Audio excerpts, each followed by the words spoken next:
sí se incorporará en momentos puntuales de la conferencia. Y bueno, naturalmente, el Centro Asturiano está muy implicado en las cosas, en los temas culturales, pero sobre todo cuando esto es centrado en Asturias, pues el esmero todavía es mayor.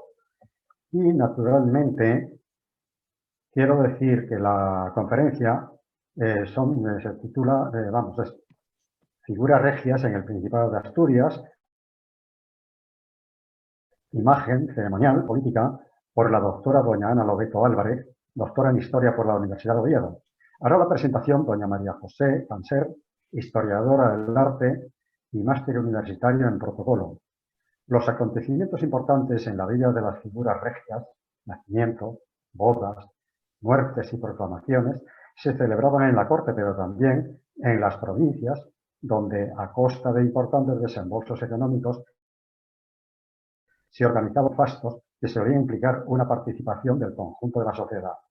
En la conferencia se explica cómo se celebraron entre 1500 y 1929 en el Principado de Asturias, un territorio especial en la relación con la corona, lo que quedó sobre todo de manifiesto a través del último de los eventos estudiados, las visitas regias. Y como lo importante es escuchar a la doctora Lobeto Álvarez, pues naturalmente paso a través de su presentadora, cedo la palabra a doña María José Canser. Tienes la palabra. Muchísimas gracias, Andrés. Buenas tardes.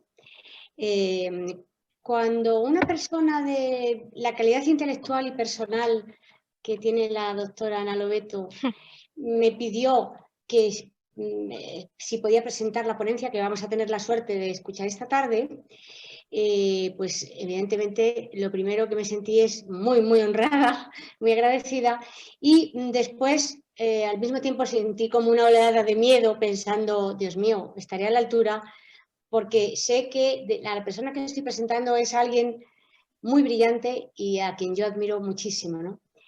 Conocí a Ana, la doctora Lobeto, en uno de los congresos de protocolo a los que ambas asistimos regularmente en la UNED, y me sorprendió su vivacidad, su simpatía y sobre todo su humildad, que es una cosa escasa en personas de tanta valía como tiene la doctora Lobeto.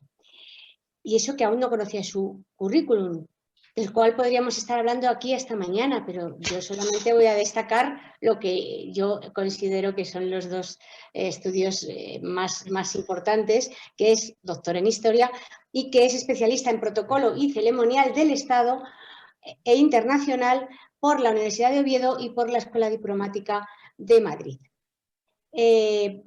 Pero lo mejor estaba aún por llegar, porque todavía no la había oído hablar.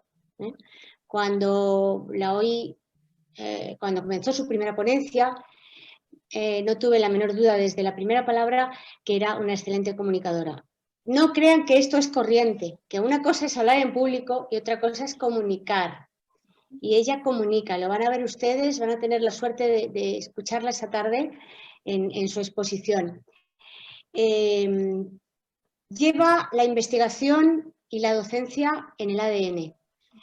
Es concienzuda, es maravillosa en su trabajo y es la mejor cronista de su tierra, Asturias, y en especial de su pueblo Caso. Sus artículos son una auténtica delicia, que yo desde el primero que leí, cuando los publica, estoy ansiosa siempre por leer porque son maravillosos. Y ya no quisiera restar más tiempo porque sé que lo que nos tiene que decir es muy interesante. Estoy deseando escucharla, como seguro que están todos ustedes. Muchísimas gracias y que disfruten de esta conferencia. Gracias. Buenas tardes. Les hablo desde el Centro de Investigación y Desarrollo del Alto Nalón, en Pola de la Viana, y empiezo agradeciendo al Centro Asturiano de Madrid la organización de esta conferencia. Agradezco a Valentín Martínez Otero, su presidente, y también a Andrés Menéndez Pérez, presidente adjunto, quien nos ha presentado, y también a Cristina Piaget, quien ha realizado la coordinación de todo este evento. Por supuesto, también deseo agradecer a María José Canser la presentación que ha hecho de mi persona tan cariñosa. Gracias también a todos los que están al otro lado de la pantalla. Esta conferencia tiene como base la tesis que defendí en la Universidad de Oviedo el pasado 9 de abril, dedicada al estudio de la conmemoración en el Principado de acontecimientos vinculados a las figuras regias. Por un lado, los nacimientos, bodas, muertes y proclamaciones, y por el otro lado, las visitas regias a Asturias. Los reyes, príncipes, infantes y figuras menores han ido protagonizando miles de ceremonias a lo largo de la historia y tendemos a considerar solo las que se celebran en la corte o en ciudades importantes. Sin embargo, también territorios periféricos o secundarios fueron escenario de estos actos, de cuyo desarrollo y uso propagandístico vamos a hablar a lo largo de los próximos minutos. Y les adelanto que aunque ahora no es habitual hacer conferencias sin la base de una presentación en PowerPoint, para esta conferencia para el Centro Asturiano de Madrid he decidido prescindir del PowerPoint porque la semana pasada tuve algún problema en relación a unas comunicaciones y pensé que el formato tradicional es muy bueno y entonces vamos a utilizar ese formato sin imágenes. El proyecto de este trabajo surgió cuando defendí mi tesina titulada La comunicación política de los príncipes de Asturias en los documentos de fines de la Edad Media. Fue dirigida por el profesor don Miguel Calleja Puerta, al que se sumó la profesora doña María Álvarez Fernández, ambos de la Universidad de Oviedo. Cuando llegó el momento de escoger a los directores de mi tesis, fueron los mejores que elegí y los mejores que pude haber tenido, pues a su gran bagaje académico sumaron una paciencia, cordialidad y confianza absolutas y también fundamentales para conseguir llegar a buen puerto con un trabajo que se desarrolló a lo largo de 10 años. Y es que suponía un reto muy interesante averiguar el papel que podía adquirir el Principado de Asturias en relación al conjunto de las figuras regias. Existían formidables trabajos y la labor de los cronistas históricos, pero se echaba en falta un estudio general y a la vez pormenorizado, que acometí con la ayuda de mis directores Miguel y María. La metodología de trabajo se ha basado en la consulta y análisis de 2 fondos documentales, complementados con documentos aislados, bibliografía y referencias de prensa, aunque esto solo para el caso de las visitas regias. Todo ello apoyado en una cronología que arranca del final de la Edad Media y llega a principios del siglo XX, por lo que fue un arco temporal muy extenso. Se trabajaron fundamentalmente 2 conjuntos documentales. Por un lado, el seleccionado a partir de la lectura de las actas históricas de la Junta General del Principado de Asturias. Por el otro, el procedente del Archivo Histórico del Ayuntamiento de Oviedo. En ambos casos, se procedió a una ordenación cronológica y temática de los documentos, además de a la realización de una base de datos formada por campos como el año, el rey o reinado, la figura regia protagonista, el tipo de acontecimiento y la fuente que se había utilizado para ese acontecimiento. Lo que voy a hacer es comentar brevemente cada uno de los acontecimientos para después explicar las conclusiones a las que he llegado. El primer acontecimiento vital que protagoniza una persona es su nacimiento, y en el caso de los nacimientos de los hijos de reyes y príncipes, se enviaba la notificación a las ciudades del reino para que se celebraran las alegrías correspondientes, entre ellas, como no, a Oviedo también. Esto ya se constata desde el siglo XIII y se mantiene hasta el siglo XX. En el caso asturiano, la noticia era trasladada a la Junta General del Principado y al Ayuntamiento de Oviedo. La noticia se comunicaba mediante el envío de notificaciones a la Junta General del Principado y al Ayuntamiento, como acabo de decir. Un precedente para Asturias es una Real Cédula de 1334, por la que el rey participaba el nacimiento de su hijo y solicitaba el envío de procuradores que le prestaran el juramento de homenaje. Para los austrias llama la atención que el número de notificaciones constatadas es reducido, así como que los nacimientos coinciden en su mayoría con primeros hijos del rey o primeros varones. Antes les decía que mi estudio se basó en una cronología entre 1500 y 1929, pero para todos los acontecimientos, empezando por nacimientos, siempre busqué las referencias que podía haber medievales, tanto en las crónicas de los reyes de Castilla como en documentos. La noticia del embarazo o del nacimiento se recibía en Asturias en forma de reales cédulas, órdenes, cartas, oficios, en plazos diferentes, 5 meses, 6 meses, 8 meses, 9 meses. Los Borbones del antiguo régimen notifican desde el embarazo y empiezan a usar con frecuencia expresiones sagradas, así como un lenguaje de carácter laudatorio hacia las figuras reales y mucho más cuidado.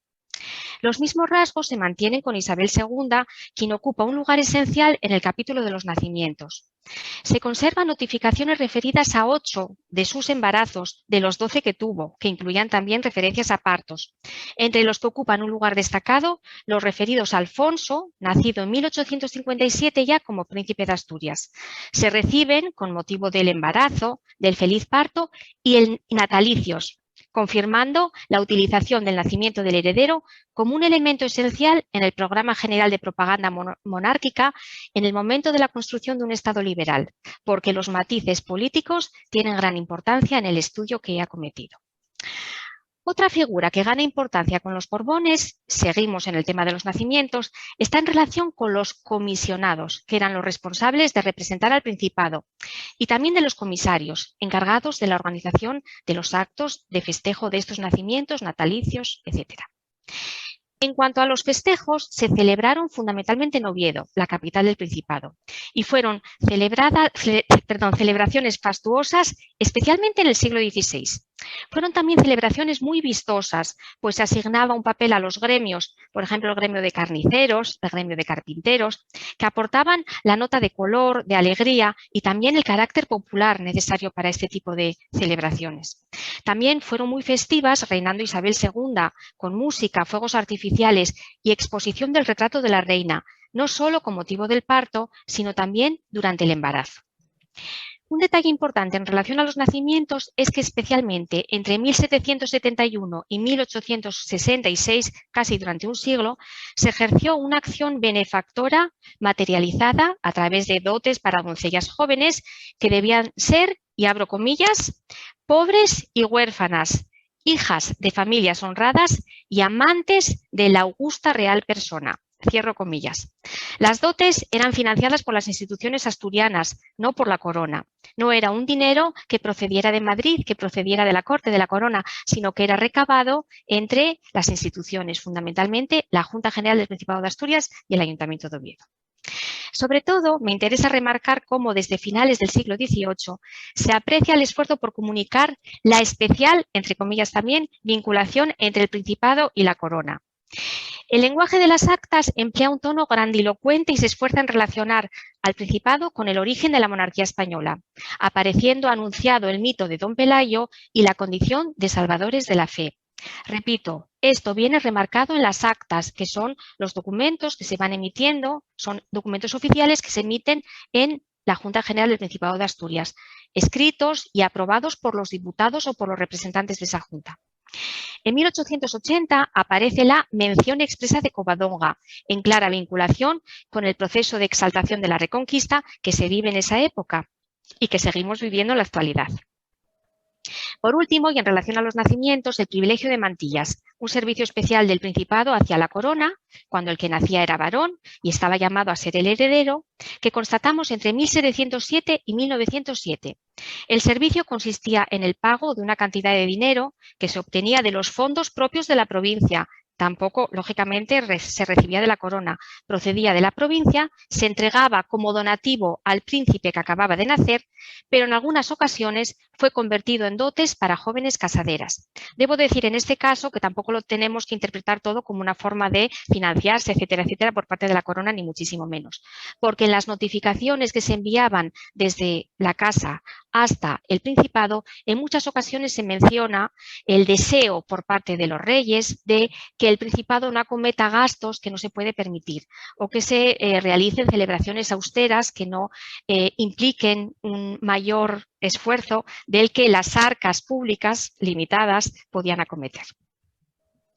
Para las bodas reales, y pasamos ya a otro tema, tenemos noticias entre 1500 y 1906. El Principado, lógicamente, no fue escenario de ninguna boda real, pero sí contribuyó a los gastos de estas, pues gastos motivados por las dotes, por los desplazamientos de princesas, por las celebraciones de bodas. También invirtió en regalos y financió el desplazamiento de los comisionados que se acercaron a la corte a felicitar personalmente a los contrayentes. Estas felicitaciones ya a partir del siglo XIX. Siempre era el rey quien comunicaba la noticia de su matrimonio o del de alguno de sus hijos. Nos constan también misivas en las que el Principado animaba a sus reyes a contraer matrimonio. Por ejemplo, lo hizo en el caso de Fernando VII cuando quedó viudo, creo que de su tercera esposa, animándole a que contrajera matrimonio rápidamente porque era necesario dar un príncipe a la corona, un príncipe de Asturias o princesa de Asturias. Sobre todo, los matrimonios tenían importancia política, se estrechaban lazos con otros estados y constituían la plataforma, entre comillas, para conseguir la reproducción y continuidad de la dinastía. En este caso, también se nombraban comisionados cuya responsabilidad consistió sobre todo en la felicitación. Como curiosidades relacionadas con los matrimonios, podemos decir que los festejos por la boda de Carlos I en 1526 duraron 3 días, con sus correspondientes noches. En 1878, la boda de Alfonso XII con su prima María de las Mercedes también se celebró en 3 días, pero cuando se casó con su segunda esposa María Cristina, los festejos fueron mucho más sencillos, lo que es fácil de entender porque había quedado viudo muy recientemente y, bueno, pues yo creo que se intentó mantener esa comunicación de me caso por segunda vez, pero lo hago obligado por las necesidades de la corona porque aún siento la muerte de mi primera esposa. Muy interesantes en el caso de las bodas son las acciones de beneficencia que se organizan con su motivo. En todo caso, a partir del siglo XIX, se conceden dotes para huérfanas, se conceden los premios al mérito destinados al pago de estudios, premios a la virtud destinados a madres y a sirvientes, también limosnas destinadas a establecimientos de beneficencia, pero también a carabineros, guardia civil, hospicios, cárceles y hospitales y además las actividades organizadas en apoyo de la educación y la enseñanza. Estas limosnas, sus fondos procedían también del Principado y del Ayuntamiento. Solo en el caso de las visitas regias constatamos de manera clara cómo los fondos proceden directamente, y voy a ser también literal, del monedero de la reina, en este caso Isabel II. Pero en el resto de los casos las acciones de beneficencia siempre están sufragadas desde el propio Principado. He comentado cómo se celebraban 2 acontecimientos de carácter alegre, los nacimientos y las bodas, pero también los había tristes, como las muertes de las figuras regias, que tenían importantes repercusiones políticas en el reino. Moría el rey, debía ser proclamado otro rey lo más pronto posible para que no quedara la corona vacía, digamos, y se procedían a los actos de proclamación y a los funerales y exequias, pero por lo general primero la proclamación que las exequias. La documentación medieval y las crónicas de los reyes de Castilla son muy expresivas y anuncian una serie de elementos que se repiten después a lo largo de la historia. La difusión de la noticia de la muerte del rey una vez ésta se produce, el uso político que se hace de este hecho y la organización de las exequias con un carácter muy solemne y ceremonioso, implicando a autoridades, pero también a clases populares, al pueblo. La documentación es muy abundante en este caso y para este caso de las muertes es más numerosa la de origen municipal, pues se hacía llegar en primer lugar la notificación al Ayuntamiento de Oviedo, acompañada de las instrucciones acerca de las exequias. Son estos actos de carácter muy solemne y protocolario, como ya anunciaba antes, pero incluso también un poco tenebroso. Podemos imaginar los desfiles de las comitivas de autoridades, portando velas, al son de una música de funeral, en un ambiente sobrecogedor, al que sin duda también contribuía el silencio del pueblo, espectador mudo en este caso. Se trataba de despedir al rey. Sin embargo, y a pesar de que las notificaciones pedían austeridad, se debían encargar complejos túmulos y costosas construcciones de arquitectura efímera, también se debía financiar el luto que debían vestir las autoridades y participantes en las ceremonias y obtener el dinero de partidas extraordinarias. No existían presupuestos ordinarios para sufragar los acontecimientos vinculados a las figuras regias. Siempre eran partidas extraordinarias. No es de extrañar, por tanto, que el principal problema que surgía era pagar los recibos correspondientes. Tampoco es extraño entender que el Ayuntamiento de Oviedo aprovechara cualquier resquicio para evitar celebrar las exequias. Por ejemplo, que se tratara de una figura regia extranjera, caso del padre de la reina, por ejemplo, de la reina consorte.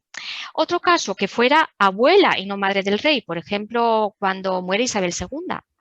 Y también que se hubiera casado por segunda vez, caso de, por ejemplo, cuando muere María Cristina. Se pide que se hagan exequias porque es la madre de Isabel II, pero ¿qué ocurre? Que los diputados justifican diciendo que, hombre, esta señora se había casado por segunda vez y, por tanto, no era necesario celebrar estas exequias con todo lo que ello conllevaba. Las funciones de exequias se celebraban durante 2 días seguidos en una fecha que dependía del programa de actos, también de las limitaciones o condiciones impuestas por los participantes. La primera función se realizaba por la tarde y realizaba el nombre genérico de vísperas. Al día siguiente, a primera hora de la mañana, se celebraba la función de exequias propiamente dicha, cuyas secuencias se mantuvieron a lo largo de los siglos y consistieron en una especie de guión que se repetía: salida de las casas consistoriales, el desfile por la ciudad, la llegada a la catedral y el recibimiento por los dignatarios eclesiásticos, la entrada solemne en la catedral, la función religiosa, el alzamiento de pendón, si tenía también lugar la proclamación, la salida y regreso de la comitiva hasta el ayuntamiento y la finalización de las ceremonias. Intervenían en estas las autoridades, especialmente las municipales y las eclesiásticas, los encargados de las distintas funciones durante los desfiles y ceremonias, como por ejemplo el alférez mayor, que nombraremos más tarde, maceros, tambores, etc. Y los espectadores, por la razón antes señalada. De todos los actos que estudié, los que tuvieron un mayor carácter protocolario fueron los relacionados con juramentos, pleito-homenajes y proclamaciones, tanto de reyes como de príncipes. Es muy interesante la primera mención en las actas que hemos estudiado. Procede de 1504 y es municipal, procede del Ayuntamiento de Oviedo, produciéndose con ocasión de la muerte de la reina Isabel, la católica, y el levantamiento de pendones por su hija Juana. Juana, la reina Juana. Es el rey Fernando quien manda que una vez que se celebren las exequias por Isabel, se levanten pendones por su hija. Ambas ceremonias se celebran el 10 y 11 de diciembre, apenas 15 días después de la muerte de la soberana católica. Esta primera ceremonia de proclamación es muy importante, pues ya contiene los elementos que van a ser repetidos hasta el siglo XIX. Esto es, por ejemplo, petición de urgencia en la celebración, urgencia, tenía que ser rápido, inmediato casi. Protagonismo de los pendones, que era negro para exequias y blanco para las proclamaciones. Protocolo estricto seguido por los participantes, el recorrido por las calles de la ciudad, con desarrollo de actos principales en las casas consistoriales y en el Alcázar de Oviedo, hoy desgraciadamente desaparecido, y sobre todo la presencia del alférez mayor. El alférez mayor era la persona, había un alférez mayor del Principado y otro de la Diputación. Era el responsable de alzar el pendón. Las noticias que mayor riqueza informativa tienen son las de la etapa de los Borbones del Antiguo Régimen y también las de Isabel II en 1833.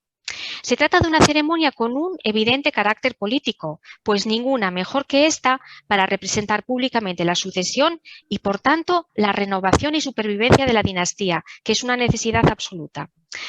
Las proclamaciones constituían la ocasión perfecta para representar la alegría colectiva por la entrada en una nueva etapa y por ello participaban todos los estamentos. La nobleza representada por los cargos y por los títulos, el clero con responsabilidad en las celebraciones religiosas y también el estado llano, representado por soldados, músicos, los gremios, el pueblo, todos ellos disfrutando de la fiesta y beneficiándose de las limosnas. Por lo tanto, podemos ver cómo en todos estos acontecimientos y en todas estas celebraciones hay una participación de todos los grupos sociales, llamémosles como les llamemos y hablemos de el momento histórico que sea. Siempre hay una participación en mayor o menor medida de todos los grupos. Pero de todos ellos el personaje principal era el alférez mayor, como antes he señalado. Era el encargado de tremolar el pendón, de alzar el pendón, alzarlo y decir la frase ceremonial que a todos nos suena, o todos conocemos como Castilla, Castilla, Castilla, por el rey, sea cual fuere. Yo, mientras leía los textos, los documentos, imaginaba su voz solemne, también el ambiente de fiesta que se viviría en Oviedo, con las calles y edificios engalanados, incluso con el reparto de limosnas y regalos, un gesto de inteligente marketing político, pues creaba un estrecho vínculo de por vida entre el pueblo, entre quien recibía esas limosnas y el rey. En el Principado de Asturias también tuvieron importancia las juras de príncipes que se celebraban en la Catedral de Oviedo. Fueron especialmente ricas en el siglo XVIII y ocasionaron con frecuencia trifulcas protocolarias entre miembros del Ayuntamiento y de la Diputación o integrantes del Ayuntamiento y el Cabildo de Oviedo, pues por motivos que nos pueden parecer hoy anecdóticos o sin gran importancia, como puede ser la distancia que había entre uno y otro, o bien si se bendecía con el agua bendita primero a los del Ayuntamiento o a los representantes de la Diputación, etcétera. De todo ello consta información en las actas y son muy entretenidas pues leer los motivos de los enfados, porque nos pueden parecer hasta un poco inocentes e infantiles, aunque seguro que no tenía nada de ello. Y por fin llegamos al último de los acontecimientos que estudiamos, que fueron las visitas regias. Son los eventos más espectaculares, los que duran más tiempo y los que cuestan más dinero.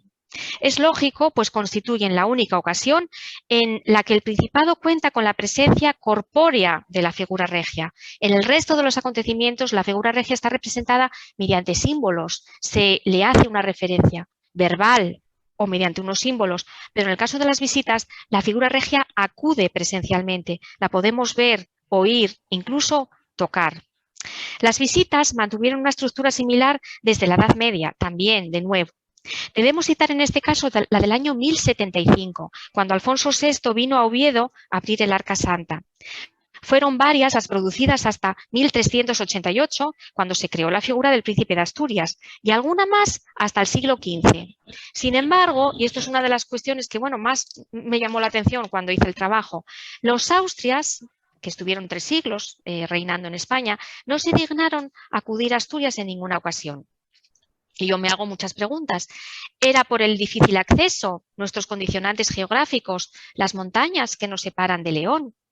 Podía ser porque se trataba de ciudades muy primitivas socialmente, porque se trataba así de ciudades poco adecuadas para el rígido protocolo de corte de los Austrias, o bien porque no era necesario que el rey jurara fueros en Asturias. Fuera como fuera, hasta 1852 no se producen visitas. Ese año acude María Cristina, que como recordamos fue viuda de Fernando VII y era la madre de Isabel II. María Cristina inaugura una larga lista de visitas que se producen hasta 1929, en las que no me voy a detener porque sería muy prolijo detallar todas estas visitas. Unas son oficiales, como por ejemplo la de Isabel II en 1858, la de Alfonso XIII en 1918 o la del príncipe don Alfonso en 1925. Muchas de ellas son privadas. Vinieron reyes, príncipes, infantes, vinieron en solitario, en pareja, acompañados de su familia. Si la visita era oficial, lo hacían acompañados de las más altas autoridades del Estado, ministros, por ejemplo, y también las altas autoridades del Principado, lógicamente. Si era privada, puntos suspensivos, aunque debemos reconocer que aunque fueran privadas, parecían también ser oficiales, pues conllevaban una compleja organización. Las visitas siempre eran promovidas desde Palacio y se celebraban en verano. Suponían una oportunidad para todos. Las figuras regias recibían un baño de masas. El pueblo tenía la oportunidad de ver en directo a sus reyes, de conocerles, a sus reyes, a su príncipe o princesa, a los infantes. Las autoridades y representantes de las instituciones participaban, figuraban, ostentaban una representación. La burguesía fue poco a poco, abro comillas, asomando la cabeza. Los empresarios también, financiando, apoyando, acercándose al poder. Una vez he repasado la repercusión en el Principado de los acontecimientos protagonizados por las figuras regias, debo reconocer el valor que han tenido las fuentes para poder realizar ese trabajo, y para mí también. De ellas, de las fuentes, de los documentos históricos especialmente, que es lo que utilicé, he obtenido toda la información. Las actas me han hablado y me han permitido comprobar que el cuidado en las formas, el esfuerzo por organizar convenientemente los eventos, el interés por trasladar una imagen cuidada de las figuras regias y de las instituciones, el cuidado en la elección de las palabras, tanto en los discursos como sobre todo en los textos de las actas municipales y de la Diputación. También el interés en procurar un vínculo con el pueblo, sea vasallo, sea súbdito, sea ciudadano, sea la época que sea. Todo esto no es exclusivo del momento actual, sino que todo ello nació en la Edad Media. Desde entonces, todo se organizó pensando en lograr una propaganda lo más positiva posible para todas las instituciones participantes.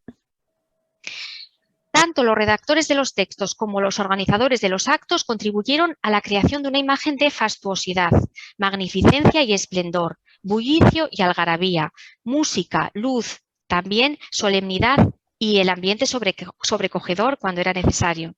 Sin embargo, todos los eventos se celebraron partiendo de unos presupuestos muy ajustados.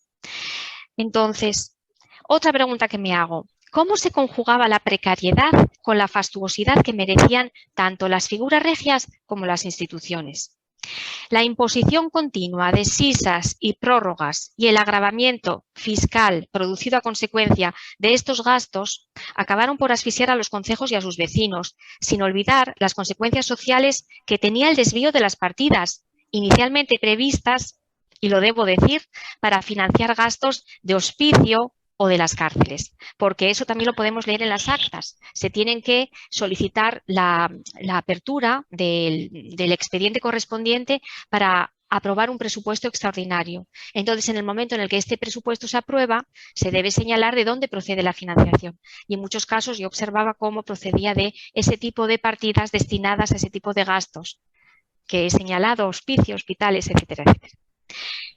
Otra pregunta que me he hecho es: bueno, si el Principado de Asturias ya nace entre los siglos XIV y XV y la figura del príncipe o princesa de Asturias es tan importante, ¿dónde reside el papel diferencial de Asturias en relación a otras provincias, otras regiones españolas? Considero que el papel diferencial de Asturias en relación a la corona tuvo relación sobre todo con la comunicación política, más que en los hechos en sí. Sobre todo a partir del 19 se aprovecharon recursos como las figuras de los reyes en la monarquía asturiana, la figura del príncipe de Asturias y el lugar de Covadonga, este último sobre todo. Y si bien mi trabajo llega solo hasta 1929, no puedo dejar de reflexionar, de preguntarme y de comentarles a ustedes sobre la relación actual entre el Principado y la familia real. Los actos organizados y celebrados en el año 2018, que supusieron el bautizo institucional y oficial de la princesa de Asturias, pusieron en evidencia que esas tres figuras, la monarquía asturiana, el príncipe de Asturias o la princesa y Covadonga, siguen teniendo una gran fuerza desde el punto de vista de la comunicación, también como instrumentos de una propaganda eficaz. La princesa fue recibida en la Catedral de Oviedo, visitó la Cámara Santa y también el Panteón de los Reyes de la monarquía asturiana. La princesa, acompañada de su familia, visitó Covadonga, donde fue recibida por una gran cantidad de gente y gran cantidad de medios de comunicación, lógicamente. Y sobre todo la princesa recibió en cada uno de sus desplazamientos el inmenso cariño del pueblo asturiano. Y con estas palabras termino mi conferencia. Muchas gracias por su escucha. Quedo a su disposición para cualquier pregunta que deseen realizarme. Gracias.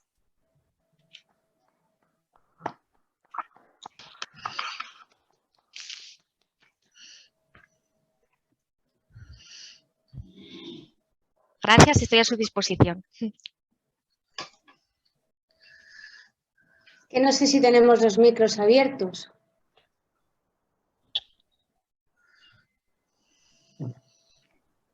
Sí, Juan Luis, sí, claro, sí, Juan Luis, sí. Muchas gracias, Ana, por tu exposición. A ti. Sí que eres muy buena comunicadora, ya lo sabía, pero lo he comprobado. Me gustaría compartir contigo un detalle que me ha llamado la atención, y es que has comentado que las visitas regias siempre se organizaban desde la corona. Sí. No existían invitaciones oficiales, por ejemplo, del Principado de Asturias. No estoy hablando de la época actual, sino de ese tiempo que has estudiado. No se conoce ninguna visita oficial por algún acontecimiento especial. Me consta una ocasión que ahora recuerdo de manera segura y que además requeriría otra conferencia porque es súper interesante. Y seguro que María está de acuerdo conmigo. Normalmente la notificación procedía de la corona. Era la corona quien promovía estas visitas porque en muchas ocasiones las visitas formaban parte de un programa muy amplio de visitas. Por ejemplo, en 1858 Isabel II viene a Asturias, pero en el mismo viaje visita Galicia, visita León y visita Santander. Hace una jornada, bueno, se llamaba jornada, digamos, podemos emplear esa palabra, ¿no?, en términos históricos, pero el viaje dura unos cuantos meses, 3, 4, 5 meses, no recuerdo, y un mes completo lo pasa en Asturias. Entonces, normalmente, como digo, procedía la propuesta de Madrid, pero hay un caso muy claro que es el del año 1918. En el año 1918 se celebra una triple conmemoración en el Principado de Asturias. Se celebra, por un lado, el 1200 aniversario de la batalla de Covadonga. Se celebra por el otro lado pues es una celebración que es la coronación canónica de la Virgen de Covadonga y se va a inaugurar el Parque Nacional de la Montaña de Covadonga. Pero todos esos actos no se organizan en el año 1917, sino que comienza un proceso ya en 1914. Ahí tiene un papel esencial la figura de el que fue cronista de Asturias, don Fermín Canella. Fermín Canella fue profesor de la universidad, fue rector de la Universidad de Oviedo, era escritor, escribía un poco sobre todo, politólogo, historiador, y Fermín Canella hace a propuesta de la Diputación, hace un estudio y proponen a la Casa Real que acuda a los actos conmemorativos y en relación a las propuestas y a la organización de estos eventos se solicita y finalmente se aprueba que el día 8 de septiembre, Día de la Santina, se convierta en el día oficial de la festividad en Asturias. Pero como estoy diciendo, son preparativos que se celebran, tienen lugar en los años anteriores, en los que tiene un papel esencial Fermín Canella y en las actas aparece todo el estudio histórico que él hace sobre el valor, la vinculación, el papel que tiene Asturias en relación a la corona, la monarquía asturiana. Entonces, en ese caso sí me consta que hay una invitación expresa por parte de la Diputación a que los reyes acudan y presidan los actos conmemorativos.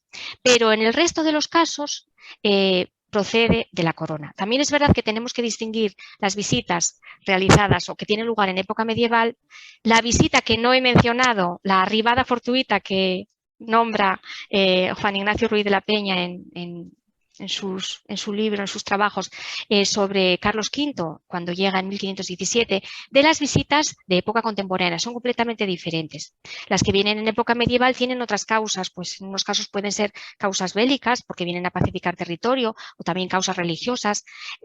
Carlos I llega de manera totalmente fortuita y se improvisa un recibimiento protocolario, pero no había una previsión de que viniera Carlos y de que pasara por Asturias.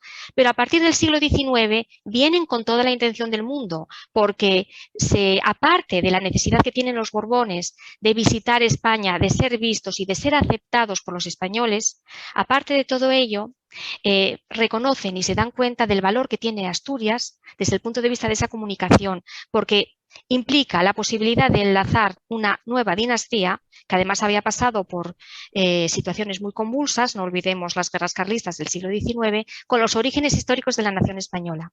Entonces a mí lo que me llama la atención es que a día de hoy, en el siglo XXI, se sigue haciendo lo mismo. Por eso yo hice la referencia al año 2018 y se sigue haciendo lo mismo incentivado por los medios de comunicación, que tienen un papel protagonista en toda la historia que estamos contando.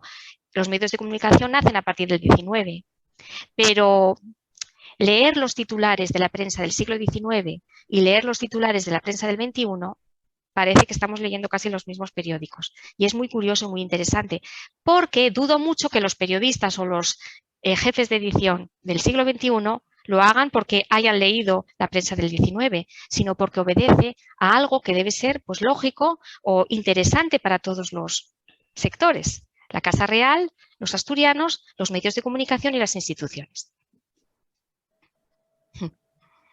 Gracias.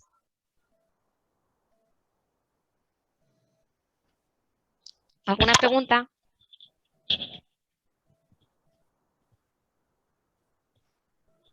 Ana. Sí. Es un placer escucharte. Soy Pablo, ¿eh? Hola, Pablo.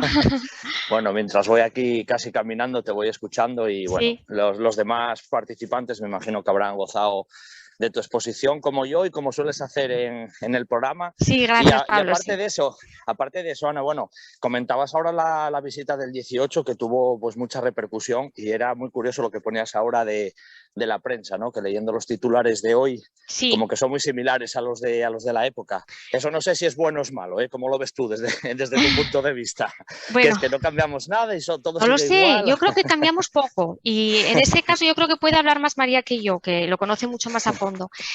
Pablo es el director de un programa radiofónico que se desarrolla desde la RTPA sobre viajes, sobre historia y me ha invitado en varias ocasiones para que cuente o para que desarrolle temas relacionados con esta cuestión y hace poco estuvimos hablando de los fastos de 1918. Yo no sé si es bueno o es malo. Malo no será, pero a ver, a mí me parece el otro día, en una comunicación que presenté en un congreso comentando esta cuestión en relación al uso de Covadonga para y su contribución a la imagen real, yo lo que comentaba era que me llama mucho la atención. Entiendo que en el siglo XIX se hiciera, pero me llama la atención que en el siglo XXI, en un estado laico, en el que una gran cantidad de población se declara no practicante, aunque sea católica, se siga realizando un uso y abuso de estos símbolos que son símbolos religiosos, a la vez que institucionales, históricos y políticos. Pero, desde mi punto de vista, el uso por parte de los medios de comunicación es un poco abusivo. Abusivo y demasiado, no sé, no me va a salir la palabra, no superficial, sino forzado, un poco vulgar, quiero decir, es poco sutil el uso. Leemos los titulares y yo repasé el otro día, el Principado recibe a su reina, que era la princesa Leonor. Se utilizan frases grandilocuentes, frases que exaltan, que mueven a un estado de ánimo. Claro, todo esto es algo muy positivo de cara a la imagen que obtenemos de la monarquía. Si eso se combina con una familia real actual que es afable, que se acerca, que se comunica con mucha normalidad, que además vienen con mucha frecuencia con motivo de los premios, y por otra parte, siempre en las familias reales y siempre en las figuras regias, la labor de los niños es fundamental. Yo antes hablaba de los nacimientos, es un acto fundamental porque implica la renovación de la dinastía y de hecho en las actas también se ve una presión por parte del Principado en cuanto a el ánimo a que se tengan hijos, a que nazca el ansiado hijo varón, porque siempre se desea que nazca el príncipe más que la princesa de Asturias. En relación a ello estaba el tributo de mantillas, que luego, si alguien tiene interés, puedo comentar alguna cuestión. Entonces lo veo forzado por parte de los medios de comunicación, pero es efectista. Al público le gusta, al público le produce un estado de ánimo positivo y es, creo, bueno para la institución y también bueno para Asturias, porque no olvidemos otra cuestión importante. Además de promocionar a la corona y de promocionar las instituciones asturianas y de que el pueblo lo pasa muy bien, hay otra cuestión que es que se promocionan los recursos culturales y turísticos del Principado de Asturias. Entonces, si eso tiene un rédito positivo de cara a la población, a mí me parece positivo en general. No me quiero enrollar mucho.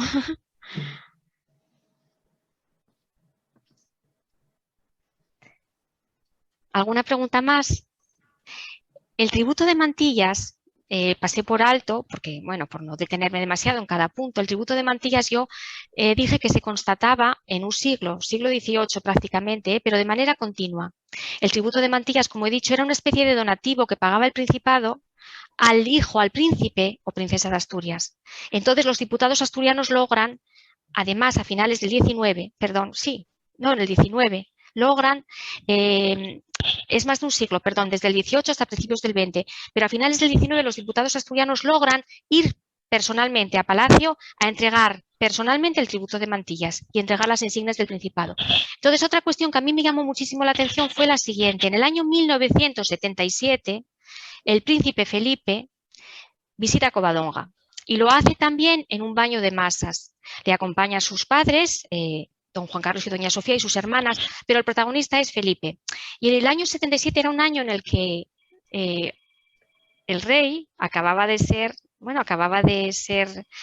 proclamado como tal, la situación política era muy convulsa y yo creo recordar que don Juan acababa de renunciar a sus derechos al trono, o sea, la situación entre don Juan y Juan Carlos había sido muy tensa y seguiría siendo tensa en ese momento.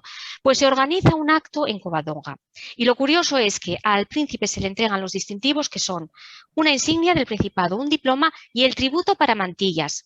A ver, para mí eso fue ya pasarse un poco, porque el tributo no se entregaba a un niño ya de 14 o 12 años que podría tener el príncipe en ese momento, se entregaba en el momento del nacimiento. Entonces los diputados asturianos o quien hubiera organizado ese acto probablemente sabían algo del tributo de mantillas, poco, porque como bien sabe María, no encontramos apenas bibliografía ni documentación sobre esta cuestión y quedó luego muy bien, muy chulo, hablando coloquialmente, la entrega del tributo de mantillas sobre el que la prensa de la época tampoco da mucha explicación porque apenas se sabía. Entonces es curiosa la utilización. Y por último, yo sí quisiera, en relación a esto, destacar que debemos estudiar, pienso que la figura de los asturianos en relación a todas estas cuestiones es importante, teniendo en cuenta el reinado de Juan Carlos I y también de Felipe. Y yo pienso en dos personas. Sabino Fernández Campo, asturiano, jefe de la Casa del Rey, y estos últimos años Alfredo Martínez, jefe de protocolo de la Casa del Rey, a quien la prensa en el año 2018 presentaba como el ideólogo de las visitas a Covadonga. Entonces algo tendrá que ver también el espíritu asturiano con toda esta cuestión.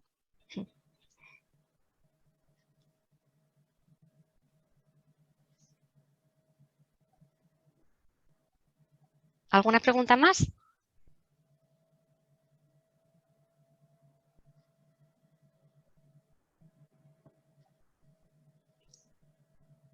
¿Alguna duda? ¿Alguna cuestión?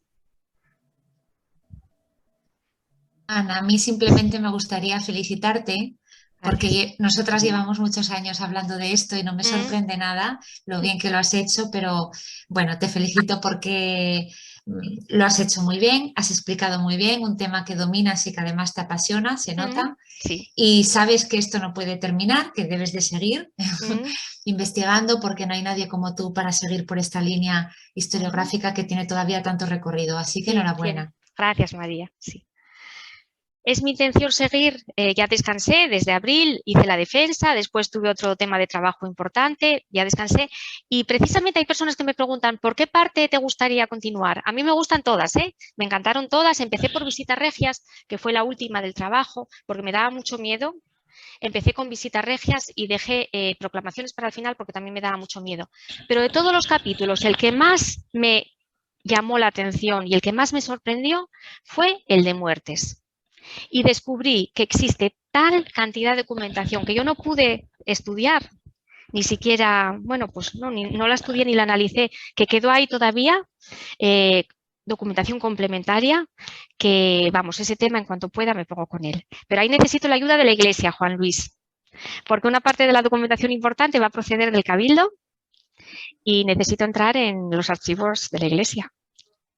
Así que con tu ayuda quizás lo consiga. A ver qué podemos hacer. Vale. Gracias. Sí. Seguiremos, sí. Gracias. Bueno, Ana, yo felicitarte por la charla que ha estado estupenda. Gracias. Y que bueno, evidentemente es el resultado de un análisis profundo, un trabajo profundo, y supongo que también, pues como ocurre a la gente que se dedica a la investigación, que es como un cesto de cereza, sacas un puñado y luego se van enganchando otras. Sí, Maite, desde luego, sí. Es me eso. imagino que era un campo laboral interesante. Lo que ocurre es que ahí sí es fundamental la labor de los directores. Yo tuve la suerte de tener 2 directores y cada uno ejerció un papel. Entonces yo les decía a veces que, bueno, alguna vez se lo dije a María, creo, que eran un poco como mis padres, ¿no? Son mis padres académicos, son más jóvenes que yo, pero son mis padres académicos. Y aunque ambos fueron muy, muy pacientes y con mucha dulzura trabajaron conmigo, nunca me riñeron ni nada, en el caso de Miguel Calleja, que es mi director, codirector, Miguel fue muy, muy, muy exacto y muy austero en la exigencia, y recuerdo que al principio del trabajo nos dijo en una de las reuniones que no podía sobrepasar los 300 folios. Entonces, una tesis doctoral en 300 folios, con la documentación que había y que yo seleccioné y que pude leer, claro, me parecía imposible poder resumir esto en 300 folios. Y logramos que no superara los 324, creo que fue. Lo que fue todo un éxito, de todas formas, porque lo fácil es dejarse llevar por el desarrollo, porque documentación hay mucha y escrito había mucho también, pero conté con su ayuda y es fundamental porque a veces, bueno, pues estas charlas también sirven para personas que tienen vocación investigadora y no se acaban de animar a hacer ese paso, a tomar ese paso, se acaben de decidir. Es fundamental tener las ganas de trabajar, claro, y de estudiar y dedicar miles de horas a algo que va a tardar mucho en verse finalizado, lo cual puede ser un poco contradictorio con la sociedad que vivimos, que es todo tan rápido y que tiene que tener un premio de forma inmediata. Estos son años y años y años de trabajo que solamente lo ven los directores y tú. Pero por eso es fundamental tener ese interés y sobre todo rodearse de gente buena. Y yo ahí tuve mucha suerte, que escogí a los mejores para mí, Miguel y María.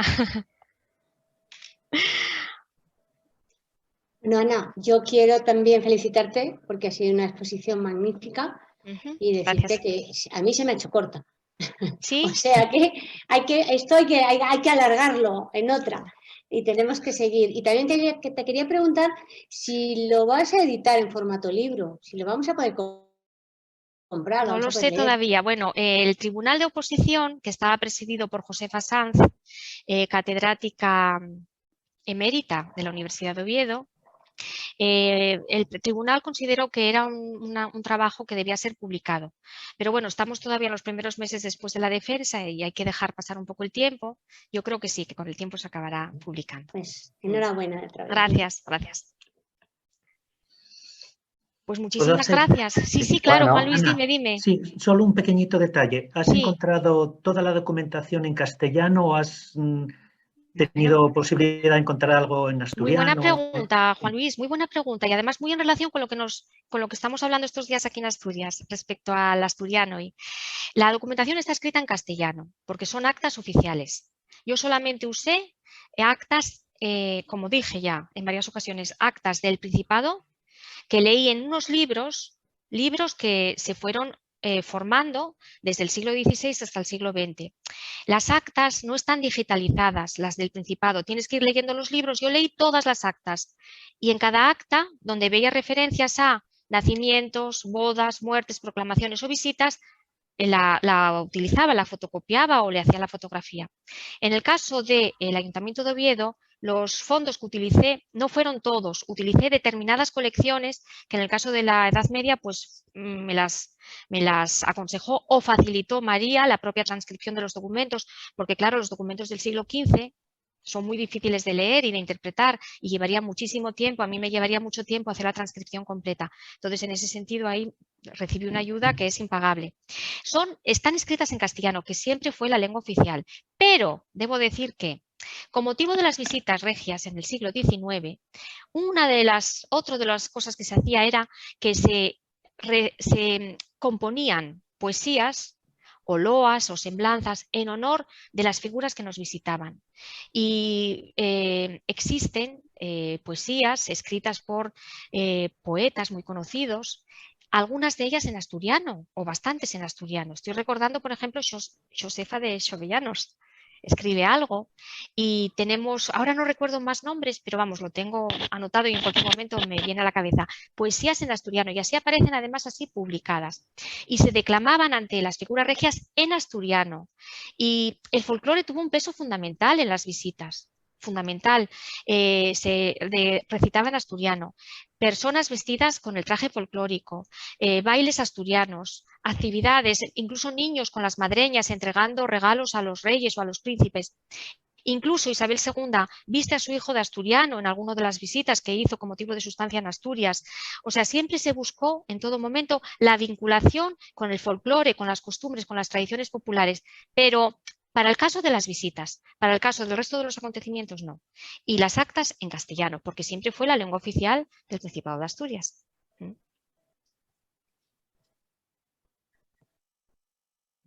Muy bien, Ana. Me parece que nadie se anima a preguntar nada más. Entonces creo que ha llegado el momento de ir finalizando este acto, si no decís lo contrario.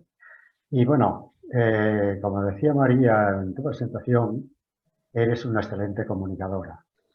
Me ha encantado tu exposición y te recuerdo que nos vemos en el Centro Asturiano de Madrid y no hay una circunstancia que nos veamos en otro lugar. Bueno, muchas ¿De gracias. acuerdo? Bueno, gracias. Yo quisiera decir Bueno, que, claro, estos trabajos son difíciles. Yo antes aludía a mis directores, es fundamental ese apoyo, ¿no? También el apoyo de la familia, lógicamente. Y lo hago estas conferencias y quiero decir, estas exposiciones en las que se aprecia entusiasmo, porque es un tema maravilloso. Porque la investigación enriquece mucho a la persona, porque te das cuenta de lo que puedes contribuir a la cultura, al conocimiento y porque, aunque sea duro, el llegar a conclusiones y el considerar que puedes aportar algo al saber general, pues es muy gratificante. Así que gracias a todos los que me apoyan, a Pablo Vázquez desde su programa que me llama para que ponga mi granito de arena, a la Universidad de Oviedo, al Centro Asturiano en este caso, a María José Canser, a mis compañeros de trabajo, a mi familia y a todos mis amigos. Un instante porque aparece en pantalla el presidente del Centro Asturiano, don Valentino Martínez Otero, No sé si quiere intervenir, no sé si quiere decir algo. Bueno, yo quería agradecer igualmente a Ana, la doctora Ana, pues esta exposición y su colaboración, el habernos elegido, que por supuesto esta es su casa y bueno, Gracias. pues, que siga investigando, que son muy necesarios estos temas y en fin, estos hallazgos y también el difundirlo. De manera que muy agradecidos y por favor a tu disposición cuando lo veas. Muchas gracias. Gracias Muchas a todos gracias. por acompañarnos. Estoy desde Valentín. Pola de la Viana y tengo detrás el puente de arco de Pola de la Viana. Y Es un concejo maravilloso para visitar. muy estimulante, ya lo creo. Precioso, desde luego. Valentín, Muchas gracias. Sí, Gracias. Valentín, por favor, ¿me escuchas? Sí, ¿me dices a mí? Pues No. que ya a Valentín, al presidente del centro, digo que ya aprovecha y cierra el acto, clausura el acto. Bueno, yo poco más puedo agregar, como no sea reiterar el agradecimiento y las felicitaciones a la doctora Ana por esta magistral conferencia, desearle que siga avanzando en sus estudios, que los podamos conocer y agradecer también la presencia de todos, la tuya como presidente adjunto y desde luego pues también de la presentadora María Canser y todas las demás personas que nos siguen, que son unas cuantas.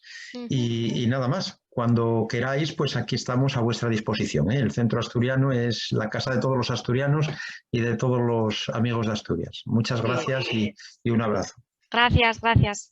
Hasta luego. Gracias. Adiós a todos. Adiós a todos. Hasta luego. Adiós. Chao. Nos vemos, Ana. Un Gracias. saludo. Hasta luego, hasta mañana. Hasta luego. Arrivederci. Chao. Adiós, Ana. Adiós a todos. Gracias. Salgo. Chao. Chao. ¿Eh? ¡Ay! No salí todavía, estoy aquí.